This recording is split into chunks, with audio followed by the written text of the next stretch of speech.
আসসালামু আলাইকুম ওয়া রাহমাতুল্লাহ। তাদাক্তুফিকুম আমরাইন লান তাদিল্লু মা তামাসসাকতুম বিহিমা কিতাবাল্লাহি ওয়া সুন্নাত রাসূলিহি। আল্লাহর নবী বলেছেন, তোমরা তোমাদেরকে কোন জাতি অবদস্থ লাঞ্ছিত অপমানিত করতে পারবে না যদি তোমরা দুটি জিনিস বাস্তব জীবনে আমল করতে পারো, সেগুলো হচ্ছে আল্লাহর কোরআন এবং আল্লাহর নবীর সুন্নাত আদর্শ। আমরা আল্লাহর কোরআন দিয়ে দেশ পরিচালনা করতে চাই, আল্লাহ রাসূলকে আমরা নেতা বানাতে চাই। কোন চাঁদাবাজ, কোন সন্ত্রাসী, কোন খুনি, কোন যারা দেশের তাদেরকে আমরা নেতা মানতে চাই না। আমরা বাংলার জমিনে কোরআনের শাসন দেখতে চাই কিনা বলেন? সম্মানিত উপস্থিতি, আল্লাহ রাসূল সাল্লাল্লাহু আলাইহি ওয়াসাল্লাম নির্দেশিত পথ এবং মতকে আমরা আঁকড়ে ধারণ করব।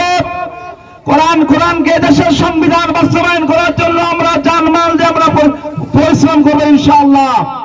সম্মানিত উপস্থিতি, আপনারা ইউটিউব অবশ্যই দেখবেন ইসরায়েলের পণ্য কি কি এবং ইসরায়েলের পণ্যের বিপরীতে কোন কোন পণ্য রয়েছে, এই পণ্যগুলি আপনারা ব্যবহার করবেন।